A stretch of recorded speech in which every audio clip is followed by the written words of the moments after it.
Sampaikan bahwa dugaan fitnah dan tuduhan-tuduhan tersebut itu sangat-sangat kejam.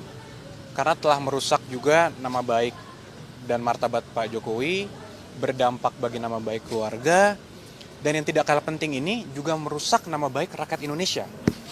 Kenapa saya bilang rakyat Indonesia? Coba Anda bayangkan. Bayangkan kalau seorang presiden yang dipilih langsung oleh rakyat sudah menjabat selama 10 tahun, dituduh seakan-akan memiliki ijazah palsu.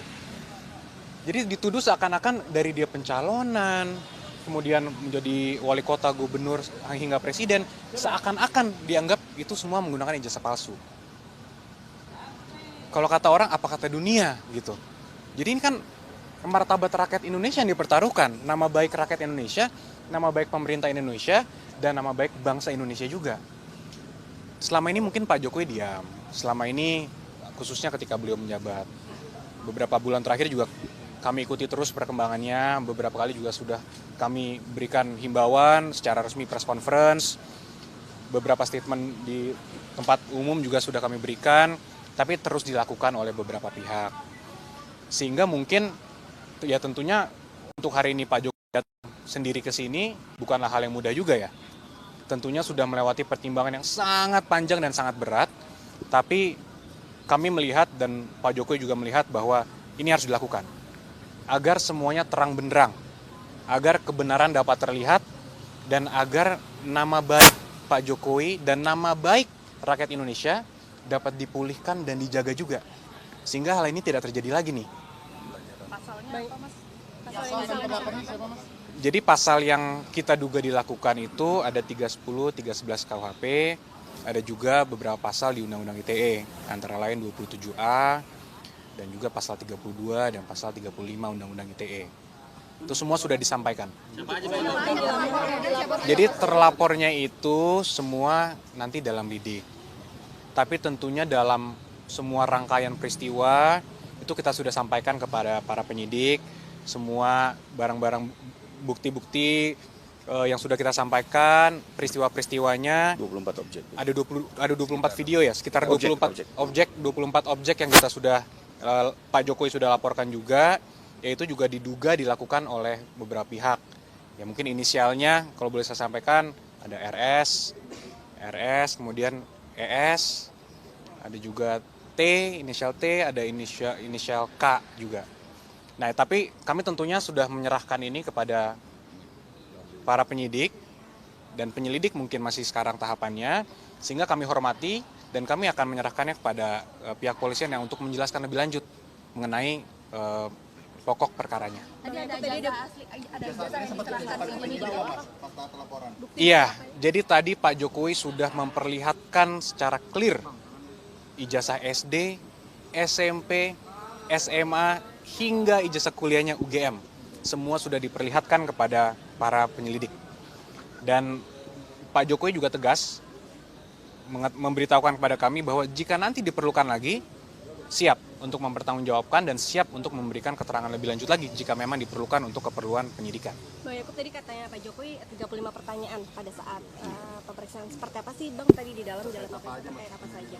Banyak ya, tentunya dari pertanyaan pendahuluan, kemudian sejarah-sejarah Pak Jokowi juga ditanyakan, bagaimana dulu pada saat kuliah, kegiatan-kegiatannya apa saja, hingga tentunya yang paling terkhusus, paling banyak mungkin mengenai peristiwa-peristiwa dugaan tindak pidana yang dilakukan. Nah itu mungkin nanti kembali lagi karena itu sudah masuk ke pokok perkara, kami menghormati proses penyidikan sehingga kami menyerahkan kepada pihak penyidik nanti yang menjelaskan pada saat waktunya yang tepat lah. Mas itu menurut mereka kan katanya pembuktian menurut terlapor pembuktian ijazah palsunya Pak Jokowi itu berdasarkan prosedur metode ilmiah, tanggapan dari kuasa hukum gimana? Itu lagi semua kan agar penyidik nanti yang menilai. Pak Jokowi sebagai pelapor tentunya hanya mengadukan suatu peristiwa yang dianggap Pak Jokowi telah mencemarkan nama baik beliau. Nanti agar aparat penegak hukum yang menilai. Kalaupun ini nanti sampai ke persidangan, biar majelis hakim yang menilai. Agar semuanya clear. Karena kalau hal ini tidak akan selesai tentunya kalau kita hanya bilang versi saya begini, versi mereka begini, yang mereka analisa juga begini. Nah itu kan juga jadi debat kusir. Kalau kita sudah serahkan ini kepada hukum, kepada jalur yang sudah benar, kami harap juga, dan Pak Jokowi juga harap ini semua menjadi terang benderang, semuanya clear. Kalau dari sidang perdata itu kan ada permintaan juga supaya Pak Jokowi hadir. Nah itu akan segera kembali ke Solo untuk ikut perdata itu atau tetap di Jakarta dulu?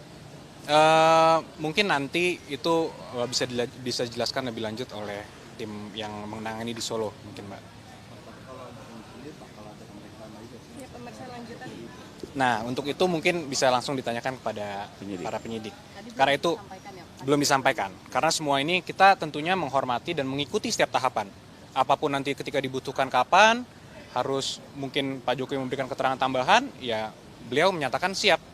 Karena itu merupakan konsekuensi hukum dan konsekuensi logis juga kan dari tindakan ini. Jadi kembali lagi saya sampaikan bahwa Pak Jokowi hadir hari ini bukanlah tindakan yang mudah. Melewati pertimbangan yang cukup matang, namun ini diperlukan untuk memperbaiki nama baik rakyat Indonesia. Coba saya tanya, Mas mau nggak kalau dibilang dilihat oleh rakyat masyarakat dunia bahwa punya presiden 10 tahun ijazahnya palsu? Kan tentu tidak. Saya aja nggak rela, apalagi Mas, gitu kan? Ya inilah yang harus kita rubah paradigmanya, sehingga daripada kita memiliki versi kita, mereka mempunyai versi mereka, biar nanti pengadilan lah dan aparat penegak hukum lah yang menentukan. Gitu. Ada tambahan mungkin? Tadi kan ada penyampaian soal pasal-pasal ya 310 dan lain sebagainya. Boleh dijelaskan itu tentang apa aja supaya publik yang awam juga paham apa aja isi laporan? Silakan. Oke, mungkin ditambahkan pasal 311 itu adalah tindak pidana fitnah dan atau pencemaran nama baik. Sedangkan di pasal 35, 32 dan 27A itu sama juga pencemaran nama baik, tapi yang dilakukan dengan rekayasa teknologi. Baik mengurang, menambah, melakukan rekayasa terhadap teknologi, dan itu kita jadikan jungto. Demikian. Berarti pencemaran nama baik ya, Bang? Ya, utamanya begitu, tapi bagaimana ini dilakukan di Undang-Undang ITE ada pengaturannya di pasal 32 dan 35, di mana kalau dia dilakukan itu dengan cara merekayasa teknologi, maka ada pemberatan. Berarti ini laporan diterima di Direktorat Siber? Di Krimum, ditangani Krimum. Pencemaran nama baik bukan melalui media elektronik berarti ya? Melalui media elektronik, termasuk diantaranya. Tapi nanti ini semua biar didalami, kami juga tetap menghormati asas praduga tidak bersalah. Biarlah nanti ini didalami secara digital, apakah memang pelakunya yang tadi nama-namanya disebut dalam inisial, atau juga ada pelaku-pelaku lainnya. Karena dalam tindak pidana ITE ini ada yang menyiarkan, menyebarkan, itu juga harus bertanggung jawab. Jadi biarkan dulu ini dikembangkan oleh penyidik agar penyidikan ini berjalan dengan objektif, dan dengan ini juga kami mohon dukungan rekan-rekan media. Kita hargai Pak Jokowi hari ini sebagai warga negara ingin menggunakan hak hukumnya sebagaimana warga negara lainnya untuk mengembalikan kehormatan dan martabat beliau, dan biarlah penyidik bekerja secara objektif dan transparan. Kita ikuti. Memang kita dari awal sudah mempelajari mayoritas saksi ya, dan mayoritas alamat dari objek-objek ini berada di Jakarta. Jadi tempat di mana mayoritas saksi itulah yang sebaiknya menangani agar pemeriksaan bisa dilakukan secara cepat, sederhana. Berarti ini terlapornya ada 5 orang ya tadi? Dalam lidik, tapi dari 24 objek itu memang ada 5 yang kita duga paling tidak ikut terlibat dalam tindak pidana yang kami laporkan. Pak, sebelumnya kan ada juga laporan yang dilakukan per Adi. Apakah itu koordinasi dengan kuasa hukum Pak Jokowi? Oh tidak, kita tidak ada hubungannya dengan yang dilakukan oleh pihak-pihak di luar. Kami hanya menggunakan upaya hukum hari ini di Polda Metro. Bapak boleh izin memperlihatkan LP-nya yang diterima? Tadi dibawa oleh Bapak. Tapi mungkin nanti penyidik bisa menjelaskan. Ya? Mungkin ke penyidik aja. Tadi LP-nya ke bawah Bapak. Ke SPKT. Pak, boleh sekali diulang lagi Pak soal yang inisial tadi 5? Ya Pak, boleh dipertegas lagi Pak. Ada RS, ES, RS lagi, ada T, ada K. Ada mantan menteri berarti Pak? Ada mantan. Mari kita ikuti proses hukumnya. Ya. Itu 5 ya Pak ya? Tentunya kan nanti kalau alat buktinya cukup akan dipanggil oleh Polda, akan ditentukan statusnya dari situ mungkin. Jadi biarlah kita bersabar, hormati proses hukum berjalan objektif, berimbang, dan kita sama-sama mengawal ini secara transparan. Cukup ya? Cukup ya. Terima kasih. Terima kasih loh Terima kasih semua. Jadi mantan menteri. Ya.